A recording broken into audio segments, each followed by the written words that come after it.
Добар ден, господине, дали може кратка анкета? Добре, како ти се прави анкета на загадениот воздух, мајко бе? Ге, кашлам, буфтам, алергија и све имам. Баш на таа тема и ни анкетата. Кажи.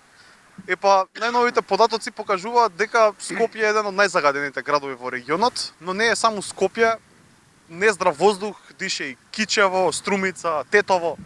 Добре, и што е тука нова вест? Мислам, погледнете ги извештаите за загаденост на воздухот во Македонија, истото ќе го видите и 2020 година, 21, 22, 23, 24. Значи, секоја година е исто. Тогаш загадено, сега загадено. Сакате да ви кажам нова вест?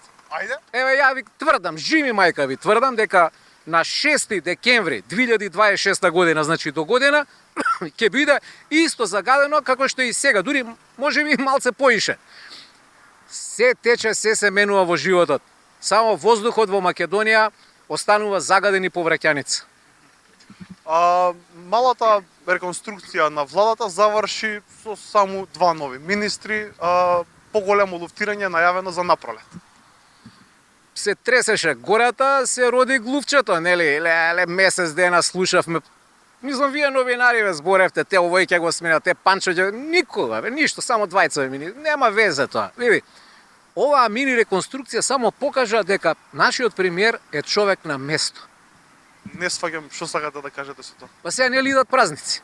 Ќе дојде Свети Никола, па ќе дојде Нова година, Бадник, Божик, Стара Нова година, Богојавление, Свети Валентајн, Свети Трифун.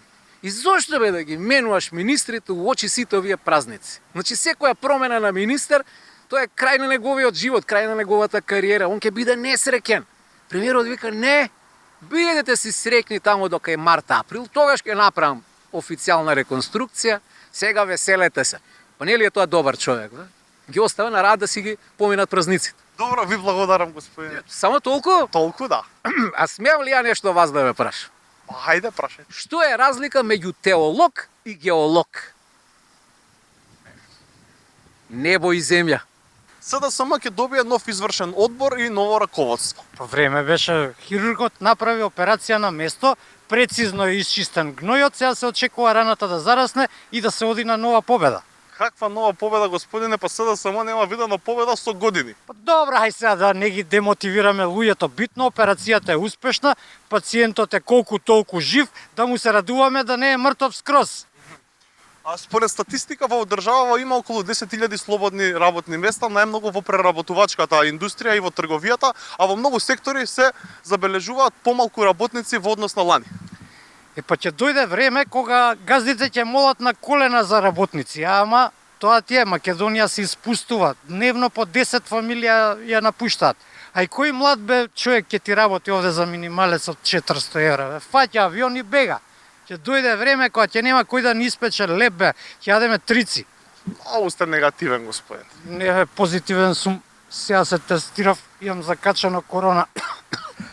Ама сега не кашлајте у мене, ајде сега, бе, молам. Ајде малце дистанца малце. Извинете, кратка анкета, дали може? Може бе, дечко, повели. Сега си купив кола од Аутовелт, може да ме прашаш што сакаш. Види каква е лична, симпатична. Стварно е лично. Ајде да почнеме. Ајде, повели. Деновиве беше уапсена поранешната шефица на европската дипломатија Федерика Могерини. Таа се товари за финансиска измама. Види, дечко, тоа е таа европска правда, да ти кажам.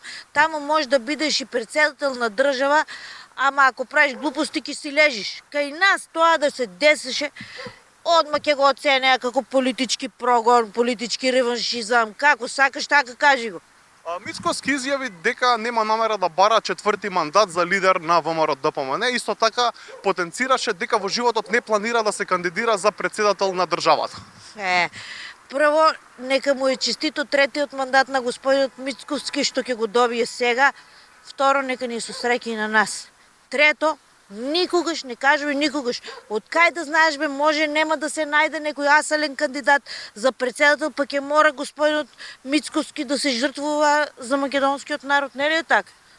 Во градот Скопје има превработеност, 20 на хигиеничарки, 10 на возачи, ова го истакна градоначалникот Ѓоргиевски и потенцираше дека тој сам се вози и само оди на работа. Опа, скандинавци сме станале. Какви скандинавци?